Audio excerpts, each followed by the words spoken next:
Alhamdulillah wassalatu wassalamu ala Rasulillah wa ala alihi wa sahbihi wa mawalah wa la hawla wa la quwwata illa billahi wa ba'du. Alhamdulillah, segala puja dan puji hanya milik Allah subhanahu wa ta'ala. Salawat dan juga salam kita hadiahkan kepada Rasul kita Nabi besar Muhammad sallallahu alaihi wa ala alihi wasallam. Biasa kita mengkaji qasasul Quran, kisah-kisah Al-Quran. Malam ini kita akan mengkaji satu tema yang menarik tentang 6 kelompok ataupun kondisi 6 kelompok kelak pada hari kiamat. Dari mana kita dengan posisi mereka pada hari kiamat? Ma'asyiral muslimin yang dimuliakan Allah subhanahu wa ta'ala, sesuatu yang wajib kita imani dan yang mengkufurinya bisa kufur adalah beriman dengan adanya hari akhir. Karena beriman dengan adanya hari akhir satu di antara rukun-rukun iman. Nah, di antara beriman kepada hari akhir itu termasuk juga beriman dengan kejadian-kejadian dan peristiwa yang terjadi kelak pada hari kiamat setelah kematian kita. Ada beberapa kelompok yang dikelompokkan oleh Allah subhanahu wa ta'ala. Apakah kelompok-kelompok ini layak masuk surga, ataukah kelompok ini tidak layak masuk surga? Inilah yang kita akan bahas, 6 kelompok pada hari kiamat, kemana tempat kembali mereka. Ma'asyiral muslimin yang dimuliakan Allah subhanahu wa ta'ala, tidak panjang muqaddimah, kita langsung saja yang pertama, Ashabul Fatrah. Ashabul Fatrah atau orang-orang yang hidup di masa fatrah. Apa itu fatrah? Disebutkan dalam surah Al-Maidah ayat ke-19. Allah subhanahu wa ta'ala berfirman di dalam Al-Quran, ya ahlal kitab qad ja'akum rusuluna yubayyinu lakum ala fatratin minar rusul an taqulu ma ja'ana min basyirin wa la nadhir faqad ja'akum basyirun wa nadhir wallahu ala kulli syai'in qadir. Wahai ahli kitab, sesungguhnya Rasul kami telah datang kepada kamu menjelaskan syariat kami kepadamu ketika fatrah. Di sini ada kalimat fatrah, maksudnya terputus pengiriman rasul-rasul.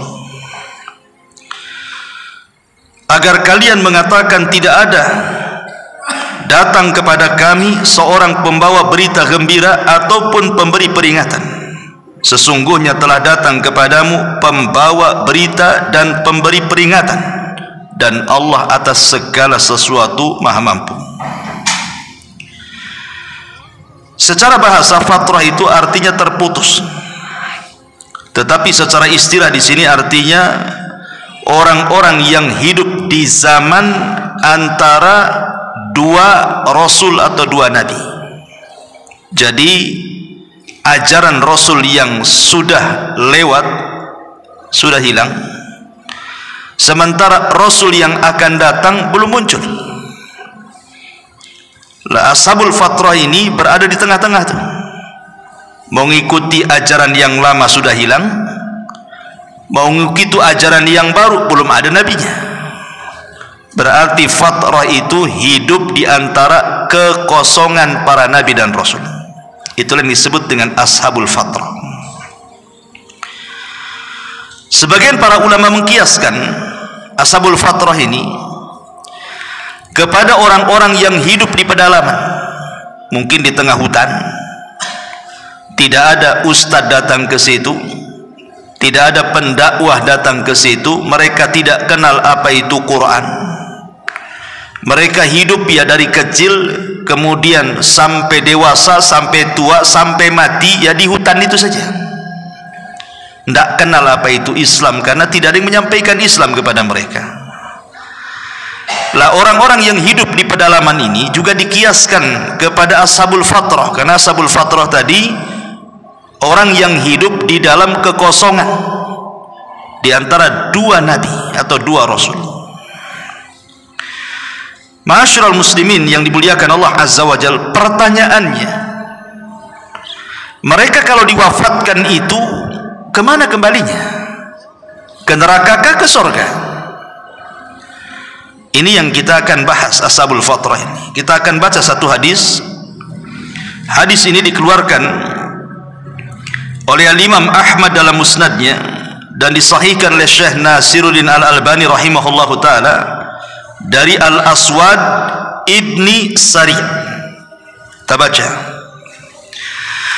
Anil Aswad ibni Sari anna Nabiyullah sallallahu alaihi wasallam qala arba'atun yaumal qiyamati.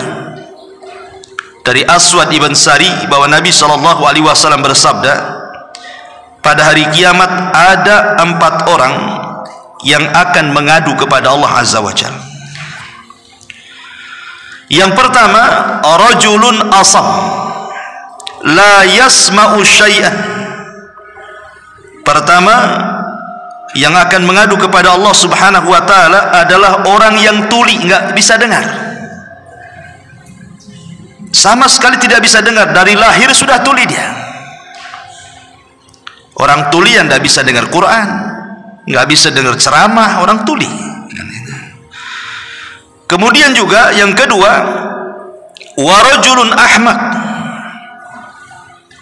orang yang dungu. Nanti apa maksudnya orang dungu kita jelaskan.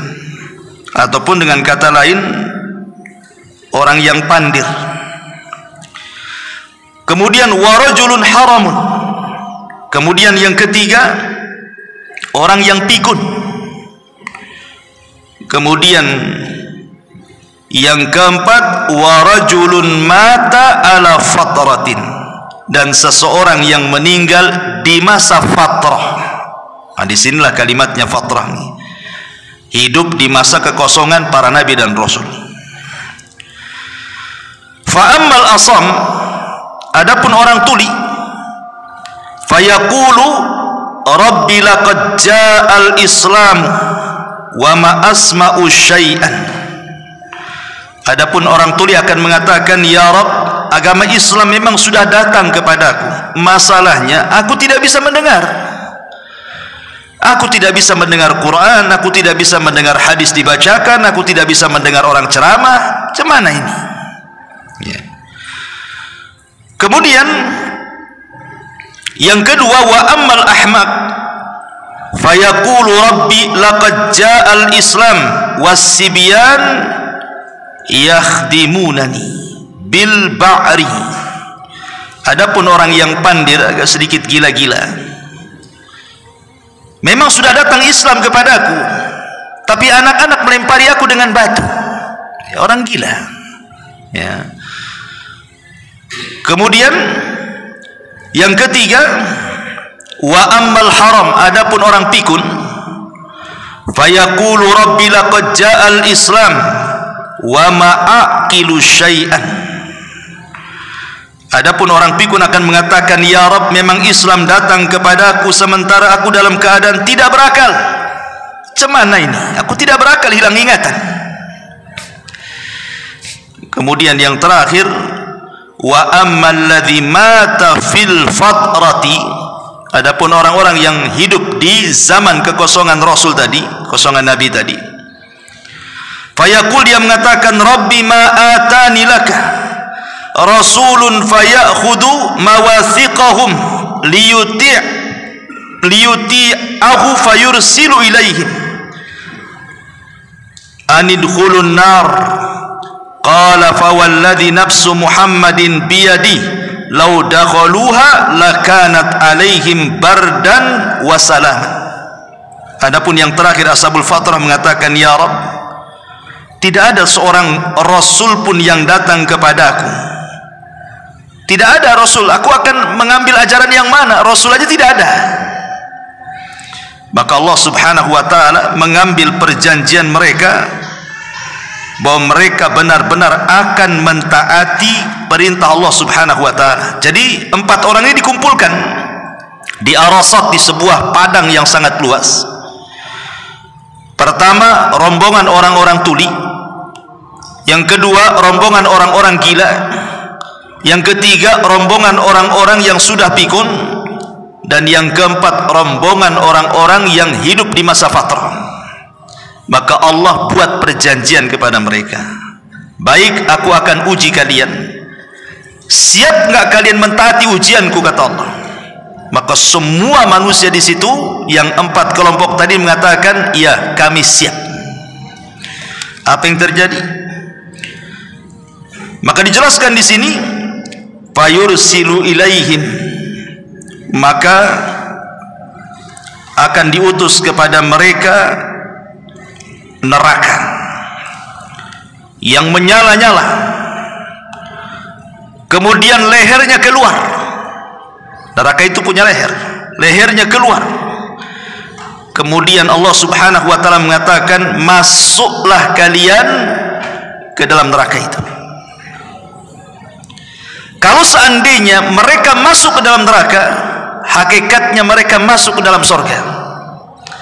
Tapi orang-orang yang enggan masuk ke dalam neraka itu, berarti dialah yang masuk neraka. Makanya di sini Nabi SAW mengatakan, demi zat yang jiwa Muhammad berada di tangannya, seandainya mereka memasukinya, sesungguhnya neraka itu menjadi sejuk dan selamat bagi mereka. Itulah ujian mereka, Ashabul Fatrah. Karena yang namanya manusia, ikhwatul fiddin, walaupun tidak punya agama, tidak punya keyakinan, pasti di situ ada orang baik, di situ ada orang jahat. Walaupun tidak punya agama tuh, Ashabul Fatrah itu pasti ada orang baiknya. Ya, mungkin baik dengan temannya, baik dengan tetangganya, dan secara tabiat pasti ada orang jahatnya di situ. Makanya diuji seperti itu. Disediakan neraka, kemudian disuruh masuk. Kalau mereka mentaati Allah dan mereka masuk, selamat mereka. Tapi kalau mereka tidak mau masuk, mereka tidak selamat. Kenapa kemudian seperti itu? Karena kaidah Al-Quran yang disebutkan dalam surah Al-Isra ayat 15 itu, wa ma kunna mu'adzibina hatta nab'atsa rasulah. Kami tidak akan mengadab siapapun sebelum Rasul diutus kepada mereka. Dan itu keadilan Allah.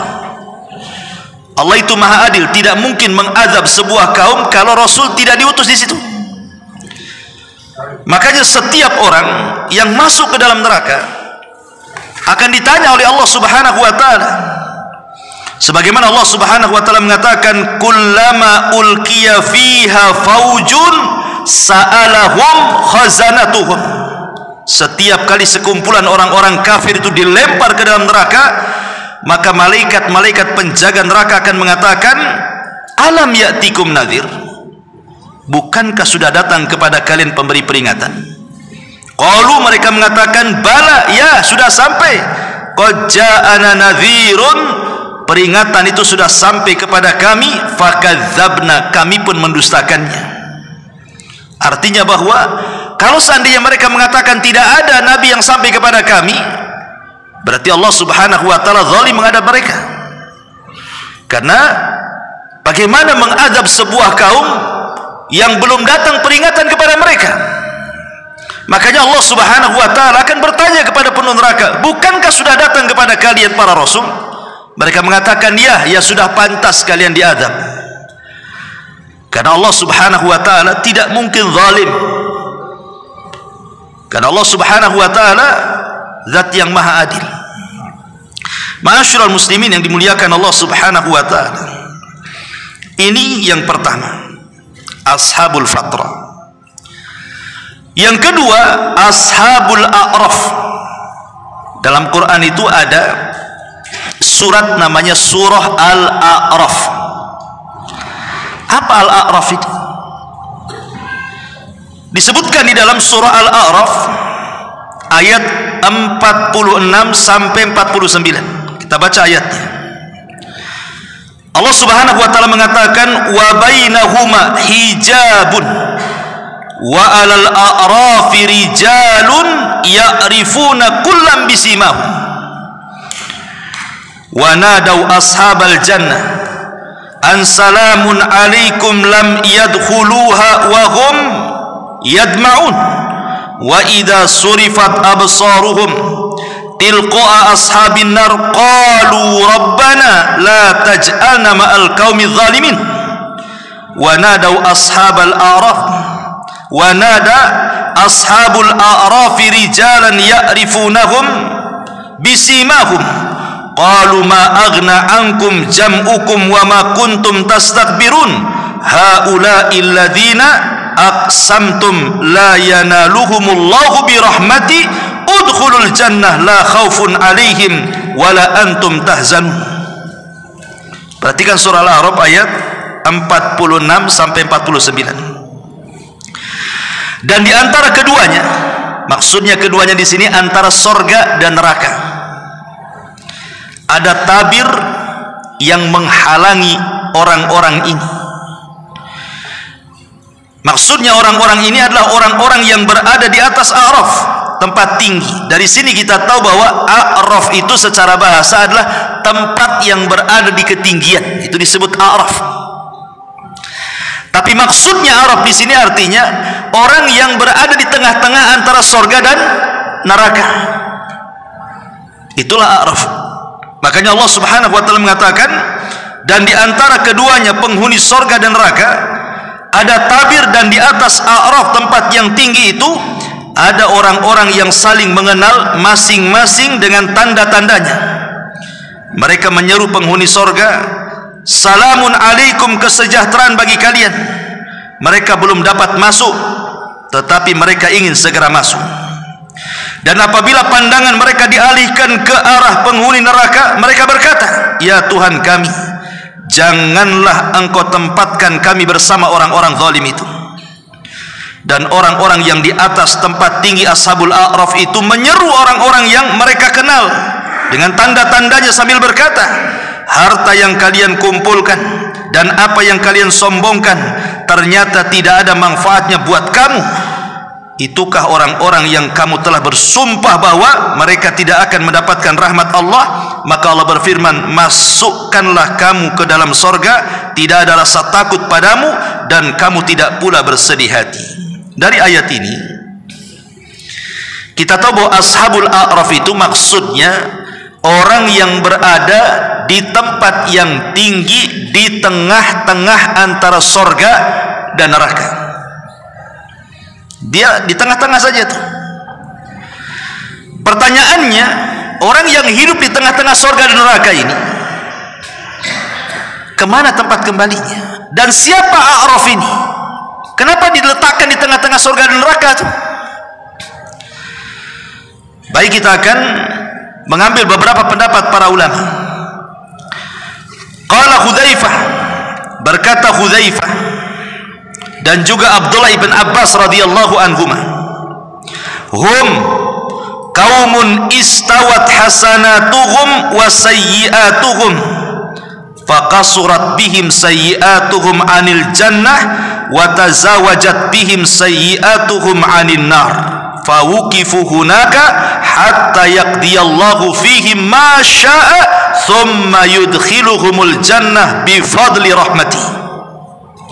Menurut Hudzaifah ibn Yaman dan Abdullah ibn Abbas, ashabul a'raf itu artinya orang-orang yang antara kebaikan dan keburukannya itu sama. Kebaikannya 50%, keburukannya 50%. Dia sama saja tuh, di tengah-tengah. Kebaikannya tidak lebih, keburukannya juga tidak lebih, sama. Lah kebaikan yang 50% ini menghalangi dia dari masuk ke dalam neraka, tapi keburukan yang 10% ini menjadikan dia tidak masuk surga. Makanya di tengah-tengah tuh.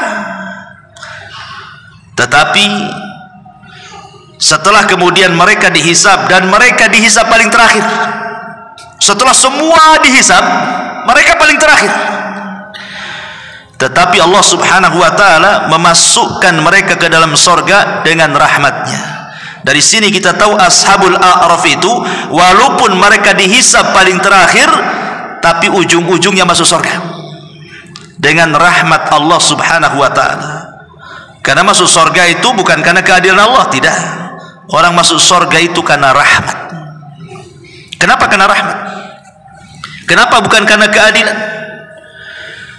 Karena seandainya kita ini melakukan sujud dari mulai lahir sampai mati, kita jadikan untuk sekali sujud kepada Allah, tidak pernah maksiat, itu belum bisa kita ini mensyukuri nikmat Allah azza wa jalla. Makanya Allah mengatakan kalla lamma yaqdima amarahu dalam surah Abasa. Sekali-kali manusia itu tidak sanggup menjalankan semua perintah Allah. Artinya kalau seandainya kita tidak pernah bermaksiat kepada Allah, kita habiskan hidup kita untuk ibadah, itu belum bisa mensyukuri nikmat Allah. Sebab itulah makanya semua manusia, hatta para nabi, hatta Nabi kita Muhammad sallallahu alaihi wasallam saja masuk surga bukan karena amalannya. Padahal kita tahu Nabi sallallahu alaihi wasallam itu luar biasa ibadahnya. Tapi ibadah Nabi tidak bisa memasukkan Nabi ke surga dengan ibadahnya. Tetap Nabi juga masuk surga karena rahmatnya. Dan itu berdasarkan hadis. Termasuk engkau wahai Rasul? Ya, termasuk saya. Saya pun dimasukkan surga oleh Allah karena rahmatnya, bukan karena amalannya. Tetapi rahmat itu diraih karena amalan. Ma'asyiral muslimin yang dimuliakan Allah azza wa jalla, ini pendapat yang pertama. Kemudian juga disebutkan oleh Ibnu Mas'ud radhiyallahu an, beliau mengatakan, siapa ashabul a'raf itu? Man istawat hasanatuhu wa sayyi'atuhu kana min ashabil a'raf fa wuqifu 'ala sirat.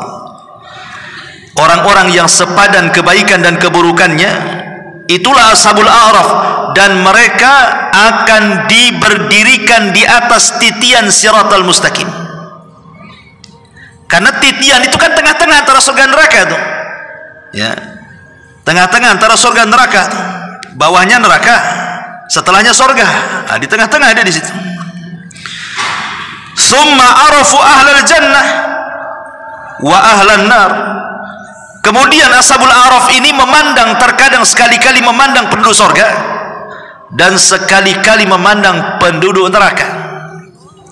Dia bisa melihat kawan-kawan yang masuk ke dalam surga dan bisa pula melihat kawan-kawan yang masuk neraka. Dia bisa memandang tuh teman-teman yang sedang diazab di neraka dan teman-teman dia yang sedang mendapatkan nikmat di surga. Kemudian apabila kemudian mereka melihat teman-teman yang ada di neraka itu, maka mereka akan mencela dan mengatakan, ma aghna ankum jam'ukum wa ma kuntum tastakbirun. Lihat, harta yang kalian kumpulkan di dunia rupanya tidak bermanfaat sedikit pun bagi kalian, dan kesombongan kalian menjadikan kalian masuk ke dalam neraka. Dicela sama ashabul a'raf. Tetapi kalau seandainya mereka memandang ke surga, maka mereka mengatakan, ya Allah, masukkan segera aku ke surga, masukkan aku segera ke surga. Tapi tidak juga dimasukkan sampai betul-betul semua manusia dihisab, baru mereka terakhir, baru mereka dimasukkan ke dalam surga. Ini pendapatnya Abdullah bin Mas'ud radhiyallahu anhu. Tetapi ada juga pendapat-pendapat yang lain ashabul a'raf itu, seperti Imam dikatakan, mereka adalah kaumun kharaju fil ghazwati bi ghairi idni abaihim. Mereka adalah orang-orang yang keluar jihad, berjihad di jalan Allah, berperang, tapi mereka tidak mendapatkan izin orang tuanya. kemudian mereka mati syahid. Syahidnya mereka, harusnya mereka masuk ke dalam surga, tapi karena mereka tidak dapat izin orang tua, dianggap durhaka. Itu pula yang kemudian menyebabkan masuk neraka. Jadi tengah-tengah jadinya. Masuk surga karena syahidnya, tapi tidak bisa masuk surga karena punya dosa durhaka kepada orang tuanya. Nah, jadi tengah-tengah akhirnya. Itu satu pendapat juga yang mengatakan seperti itu. Ada juga yang mengatakan bahwa ashabul a'raf di sini adalah hum qaumun radiya anhum ahadul abawaini dunal akhar, ataupun orang yang bermuamalah dengan kedua orang tuanya. Ibunya redho dengan kita tapi bapaknya tidak redho, atau sebaliknya. Keredoan salah satunya menjadikan dia masuk surga, tapi tidak redho salah satunya menjadikan dia masuk neraka jadinya. Nah, jadi tengah-tengah tuh. Makanya mencari redho kedua orang tua bukan salah satu dari orang tua, gitu maksudnya. Jadi orang-orang yang kemudian hanya mencari redho satu saja dan mengabaikan yang lainnya, itulah ashabul a'raf. Ada juga yang berpendapat seperti itu. Ma'asyiral muslimin yang dimuliakan Allah Azza wa Jalla.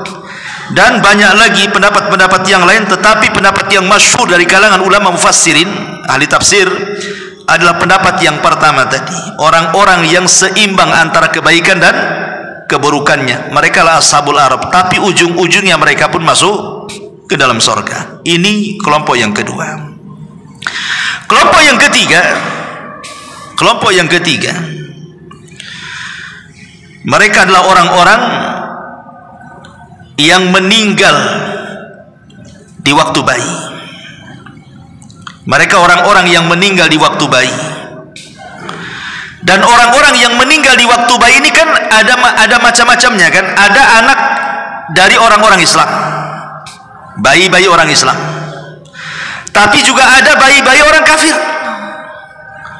Apakah bayi orang Islam ini beda dengan bayi orang kafir kelak pada hari kiamat? Tempat mereka itu mungkin bayi orang Islam masuk surga, bayi orang kafir masuk neraka, kan ikut bapaknya, atau gimana? Ma'asyiral muslimin yang dimuliakan Allah Subhanahu wa taala. Adapun masiru atfalil muslimin, kembalinya anak-anak kaum muslimin yang meninggal sebelum balik, maka sepakat para ulama, kata Imam Ibnu Katsir, fa amma wildanul mu'minina fala khilafa bainal ulama. Adapun bayi-bayi orang mukmin yang meninggal di waktu kecil, tidak ada khilaf ulama, mereka masuk surga. Tidak ada khilaf ulama, mereka masuk ke dalam surga. Sebagaimana juga dinukilkan oleh Al-Qadi Abu Ya'la Ibn Farra Al-Hambali dari Imam Ahmad Ibn Hanbal rahimahullahu ta'ala, di mana Imam Ahmad mengatakan la yakhtalifu fihim annahu min ahlil jannah. Tidak ada satupun ulama berselisih, kata Imam Ahmad, bayi-bayi ini masuk surga. Yang diperselisihkan para ulama adalah bayi-bayinya orang kafir. Kemana tempat kembalinya tuh bayi-bayi orang kafir itu? Pendapat yang pertama, annahum fil jannah, mereka tetap masuk surga sama dengan bayi-bayi orang-orang yang beriman, karena mereka terlahir fitrah tidak punya dosa. Lalu apa sebabnya mereka masuk neraka? Orang masuk neraka itu karena punya dosa. Bayi ini belum punya dosa, maka mereka di surga. Kemudian pendapat yang lain, annahum alal a'raf, mereka dikategorikan sebagai ashabul a'raf dalam kelompok yang kedua. Mereka masuk dalam ashabul a'raf, kelompok yang kedua. Ini satu pendapat. Pendapat yang kedua, annahum ma'abaihim finnar, tetap bayi-bayi orang kafir ikut bapaknya di neraka. Dan ini pendapat yang dinasabkan kepada Al-Qadi Abu Ya'la. Kemudian juga pendapat yang ketiga, tawakuf, tidak mau mengatakan bayi-bayi orang kafir di sorga, ataupun tidak mau mengatakan bayi-bayi orang kafir di neraka. Seperti ucapan Hammad ibn Zaid, Hammad ibn Salamah, Al-Imam Ibnul Mubarak, kemudian Imam Ishaq ibn Rahawi dan yang lainnya mengatakan, aku tidak bisa memastikan apakah mereka di sorga atau neraka. Tawakuf, diam, tidak mau berpendapat. Kemudian pendapat yang keempat, annahum khadamu ahlil jannah. Mereka adalah masuk ke dalam sorga, tapi akan jadi pembantu, akan menjadi pembantu penduduk sorga. Seperti Allah mengatakan dalam Al-Quran, wildanun mukhalladun biaqwabin wa abarika wa ka'sim min ma'in. Mereka akan dijadikan anak-anak yang kemana-mana bawa gelas, bawa teko, melayani orang-orang yang ada di sorga tuh. Nah, itu pendapat yang keempat. Mereka adalah khadamu ahlil jannah. Dan ini dikatakan oleh Syekhul Islam Ibn Taimiyah rahimahullahu ta'ala dalam Majmu'ul Fatawa, dan mengatakan la asla di hadzal qaul. Walaupun kata Ibn Taimiyah tidak ada dalilnya katanya, tapi ya pendapat dinukilkan saja ya. Kemudian yang kelima, annahum yumtahanuna fil akhirah. Ada yang berpendapat bayi-bayi orang kafir sama dengan kelompok pertama ashabul fatrah, diberikan ujian oleh Allah subhanahu wa ta'ala. Tetapi kesimpulannya, saya mengambil pendapat Imam Nawawi. Ma'ruf Imam Nawawi, imamnya mazhab Syafi'i. Semua mazhab Syafi'i pasti mengacu kepada pendapat Imam Nawawi ya.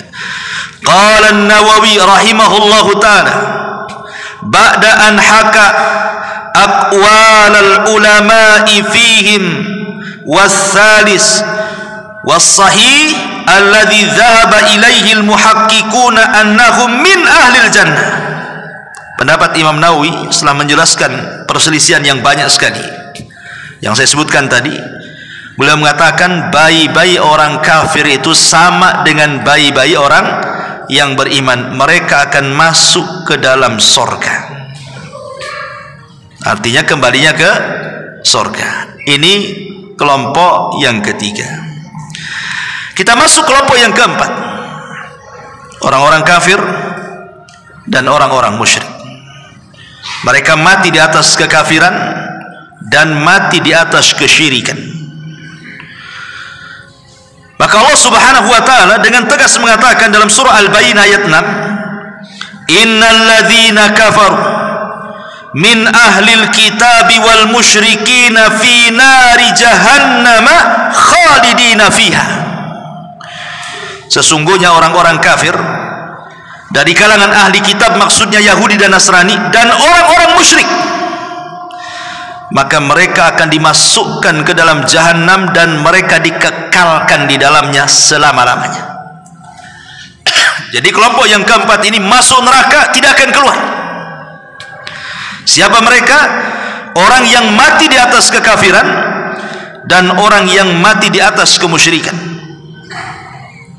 Makanya dalam sebuah hadis yang dikeluarkan Imam Muslim, walladzi nafsi biyadi la yasma'u bi ahadun min hadhil ummati yahudiyyun wala nasraniyyun thumma yamutu wa lam yu'min billadzi ursiltu bih illa kana min ashabin nar, kata Rasul. Demi zat yang jiwaku berada di tangannya, kata Rasul, tidaklah satu pun kalangan Yahudi ataupun Nasrani yang mendengar kedatanganku kau tidak beriman, maka mereka tidak akan selamat. Mereka menjadi para penghuni neraka. Jadi kelompok yang keempat sudah jelas, orang kafir, orang musyrik, kalau mati tidak bertobat, maka mereka masuk ke neraka dan dikekalkan di dalamnya. Dan ayat-ayat tentang kekekalan mereka banyak. Innalladzina kafaru wa kadzdzabu bi ayatina ulaika ashabul nar hum fiha khalidun. Orang-orang yang kafir, yang mendustakan ayat-ayat kami, mereka masuk ke dalam neraka dan mereka kekal di dalamnya. Dan banyak lagi ayat-ayat yang bicara soal ini. Kemudian yang nomor 5, orang-orang yang beriman. Orang-orang yang beriman inilah kemudian terbagi menjadi 3. Orang-orang yang beriman terbagi menjadi 3. Ma'asyiral muslimin yang dimuliakan Allah subhanahu wa ta'ala, siapa mereka terbagi menjadi 3 ini? Yang pertama, orang-orang yang beriman yang dibagi 3 ini, yang pertama, mereka adalah yang disebut dengan as-sabiqun.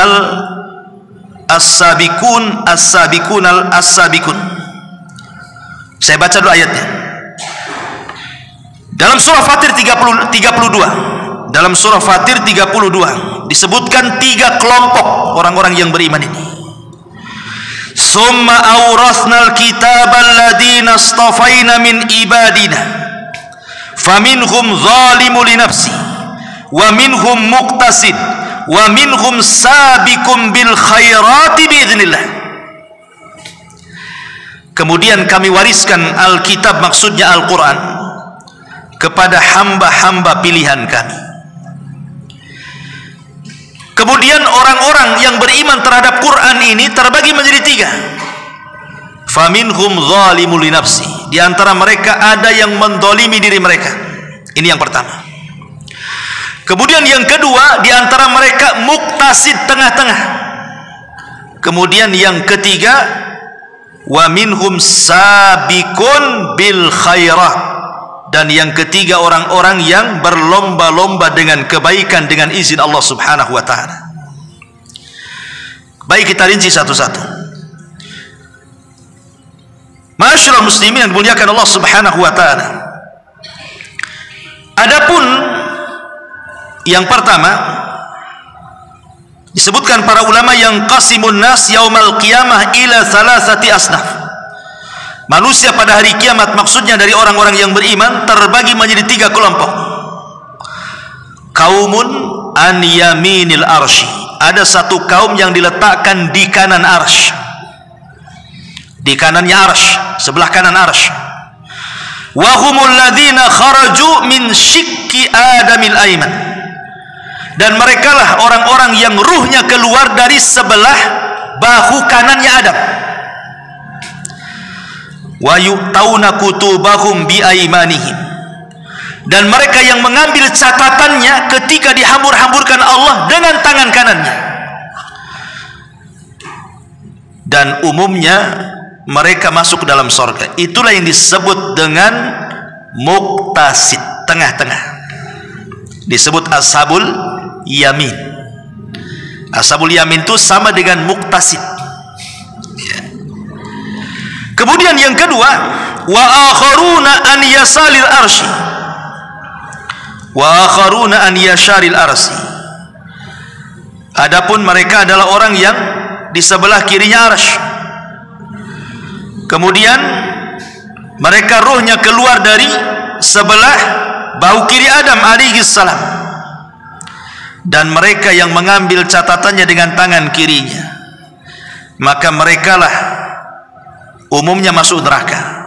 Tapi karena mereka dari kalangan orang yang beriman, mereka tidak dikekalkan di neraka, hanya diazab saja, dibersihkan dosanya. Itulah yang disebut dengan zalimul li nafsi, orang yang menzalimi dirinya.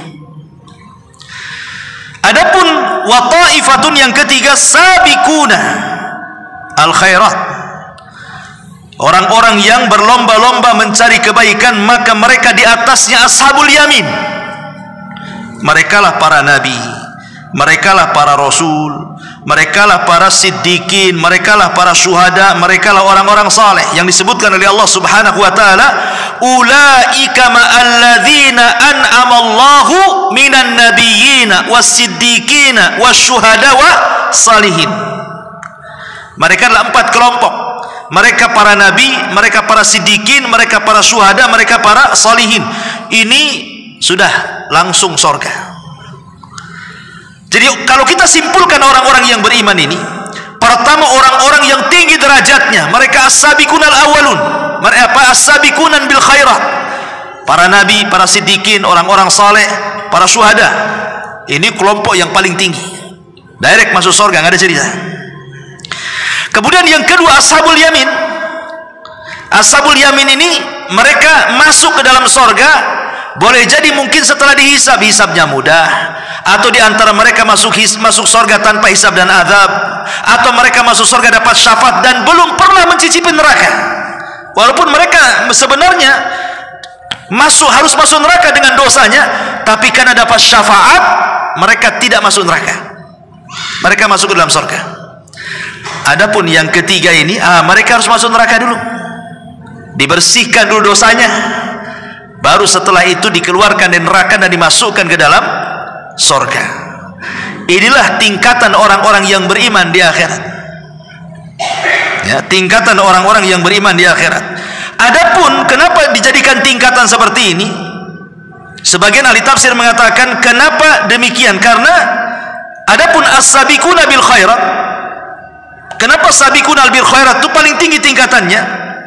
Dijelaskan oleh ahli tafsir karena mereka adalah al-fa'ilu bil wajibatil wal mustahabati at-tariku lil muharramati wal makruhati wa ba'dul mubahat. Karena mereka orang-orang yang melaksanakan kewajiban, melaksanakan sunnah, meninggalkan yang haram, meninggalkan yang makruh, bahkan yang mubah pun ditinggalkan. Siapa yang bisa melakukan ini, ikhwan? Kecuali para nabi. Yang wajib, yang sunnah dikerjakan, yang haram, yang makruh ditinggalkan, yang mubah saja ditinggalkan karena tidak ada manfaatnya. Makanya mereka ini kelompok yang paling tinggi. Ini disebut sabiqum bil khairat. Adapun muktasid tengah-tengah, al-muaddi lil wajibat, at-tariku lil muharramat, wa qad yatruku ba'dal mustahabbat wa yaf'alu ba'dal makruhat.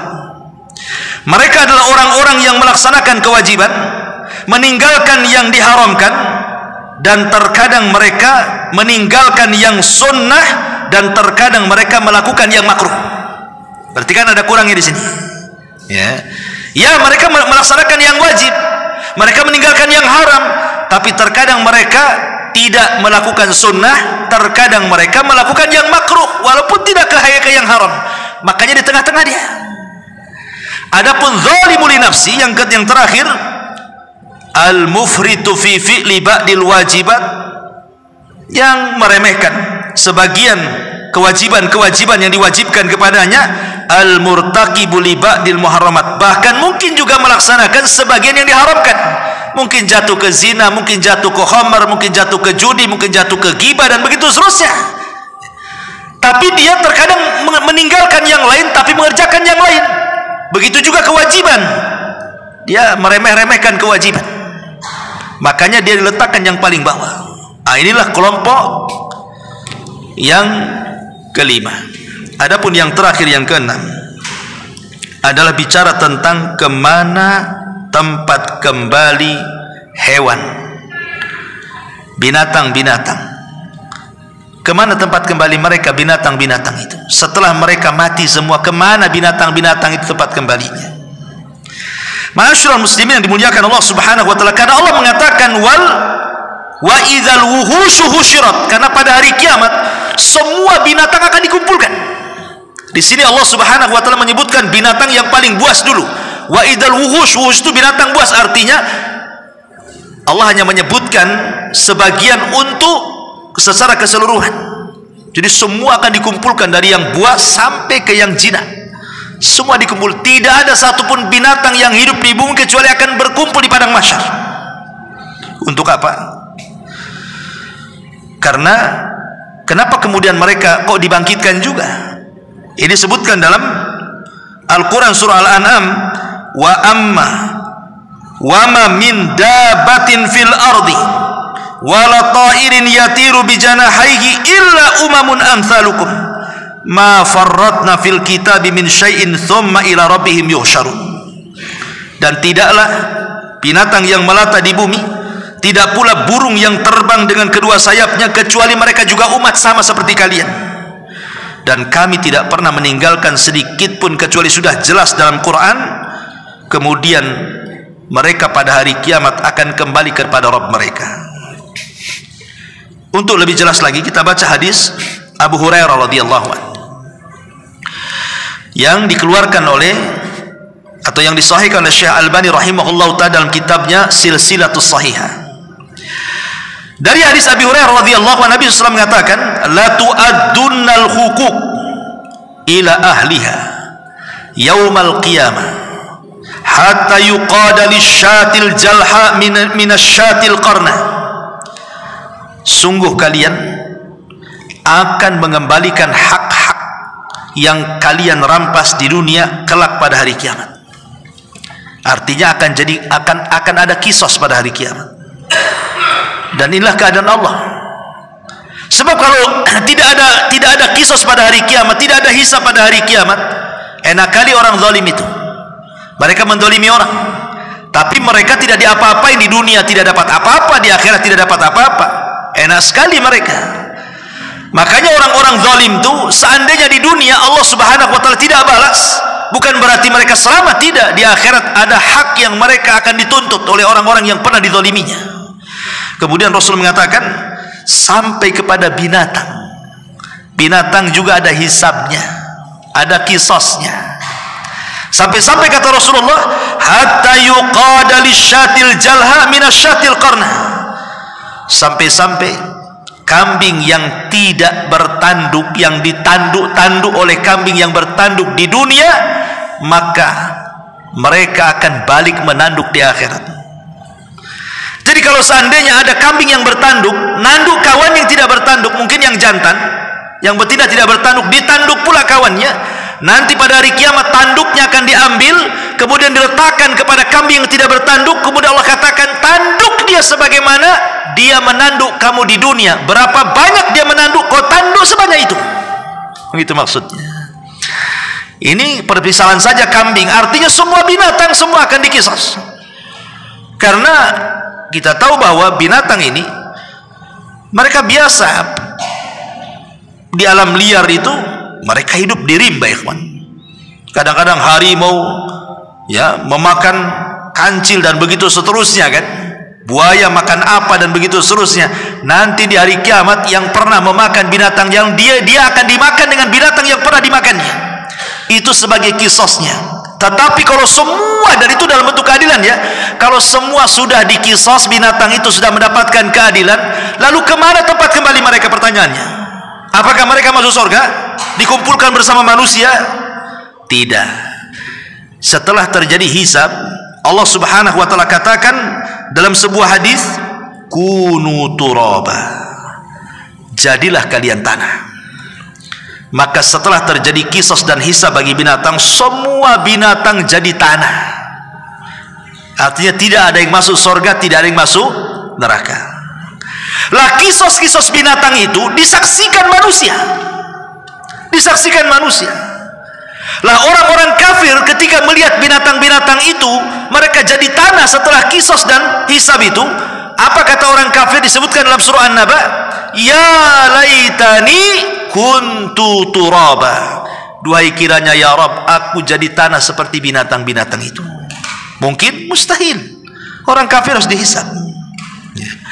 Ma'asyiral muslimin yang dimuliakan Allah Subhanahu wa taala. Dari sini kalau kita boleh simpulkan dari pengajian dari awal sampai akhir, ya, manusia itu sebenarnya terbagi menjadi 3. Cuman saya kan dirinci saja, tapi globalnya sebagaimana disebutkan oleh Syekh Abdullah ibn Baz atau Syekh bin Baz rahimahullahu taala. Beliau mengatakan bahwa manusia itu sebenarnya cuma ada 3 kelompok di akhirat. Pertama orang kafir, jelas mereka akan diadab, masuk neraka, dikekalkan di dalamnya, termasuk orang musyrik di situ. Kemudian yang kedua, orang-orang yang beriman yang sampai ke taraf takwa, maka mereka direct masuk surga, tidak ada cerita. Kemudian yang ketiga, orang yang beriman yang dilumuri dosa. Maka orang-orang yang beriman yang dilumuri dosa ini, yang disebut dengan usat minal muwahhidin, orang ahli maksiat dari kalangan ahli tauhid, maka mereka akan diazab sesuai dengan kadar dosanya. Sesuai dengan kadar dosanya. Kalau seandainya dia di dunia umpamanya memakan harta anak yatim, maka jelas Allah mengatakan alladzina ya'kuluna amwalal yatama zulman innama ya'kuluna fi butunihim nara.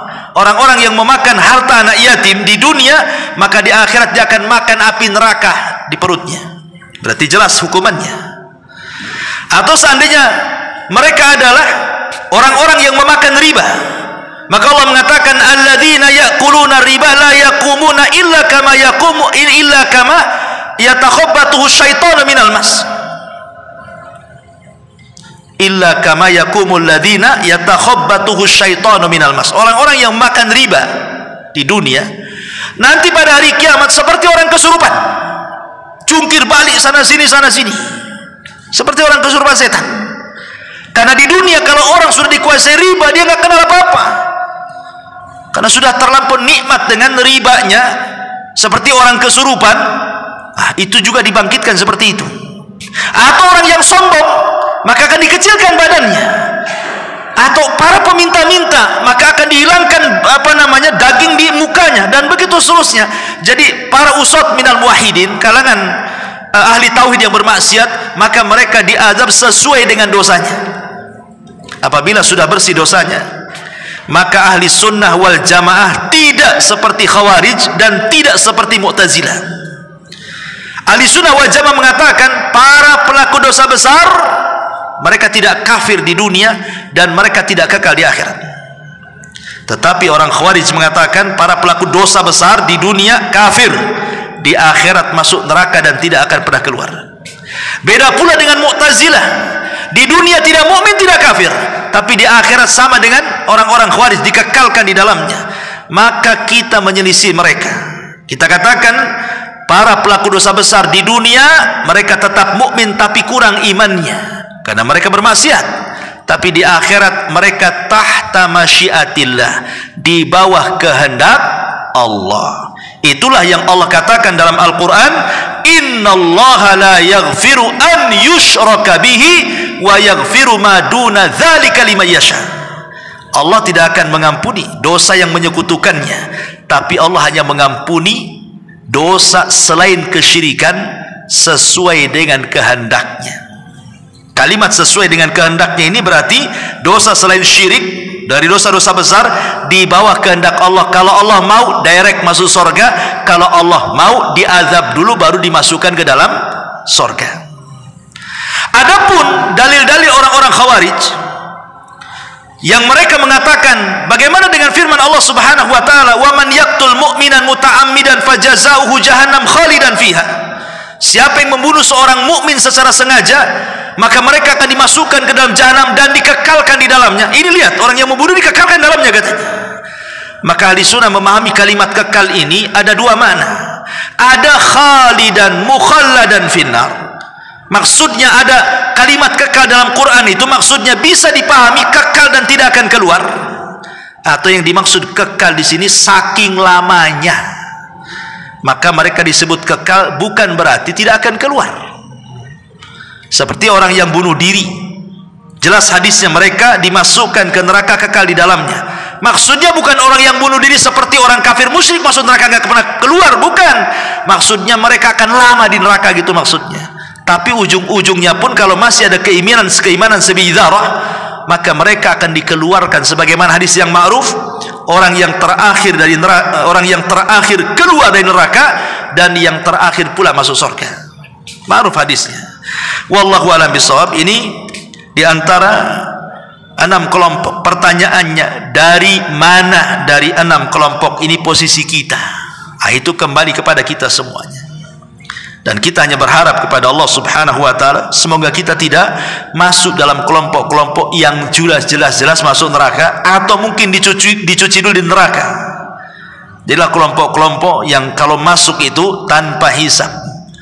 Karena hisab itu ada 3. Ada orang yang masuk surga tanpa hisab, ada orang masuk surga dihisab tapi hisabnya mudah, tapi ada juga yang masuk surga tapi hisabnya sulit. Dan kita mudah-mudahan kalaupun kita tidak masuk kepada kelompok yang tanpa hisab, minimalnya masuk kepada kelompok yang hisabnya mudah. Lalu apa bedanya hisab mudah dengan hisab sulit itu? Kalau hisab mudah itu disebutkan dalam hadis, orang-orang yang dihadapkan kepada Allah Azza wa Jal, dia mengakui dosanya. Dia mengakui dosanya, tidak ada yang diingkari dosanya. Apabila Allah katakan, kau berzina ya, ya aku berzina. Kau mencuri ya, ya aku mencuri. Kau membunuh ya, ya aku membunuh.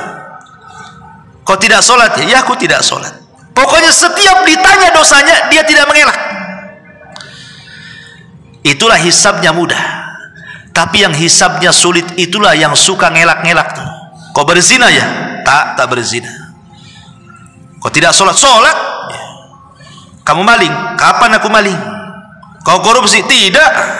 Ini yang bantah-bantah, terjadi pembantahan dengan Allah Ketika dia kemudian membantah, tidak, disitulah Allah datangkan saksi. Akhirnya lama hisabnya. Didatangkan saksi, bumi jadi saksi. Yauma idzin tuhadditsu akhbaraha. Pada hari itu bumi akan menghabarkan beritanya. Bumi akan jadi saksi, kata bumi. Kata siapa kau tak berzina? Kau berada di bumiku, aku tahu kau berzina. Ya. Malaikat akan bersaksi, kata Raqib Atid, aku catat lo kau berzina. Kau bilang aku tak berzina pula. Sampai kepada kulit kita ini akan bersaksi. Kulit kita ini akan bersaksi dan mengatakan, kata kulit, iya memang badan ini berzina. Badan ini mencuri, badan ini korupsi, badan ini itu. Sampai badannya protes sama kulit. Kulit, lima syahidtum alaina. Kenapa kau tak bela badanmu? Apa kata kulit? Antaqanallah, kata Quran tuh. Kulit mengatakan apa? Macam mana saya akan bela badan yang membuat aku bicara Allah, katanya. Apalagi tangan akan bicara.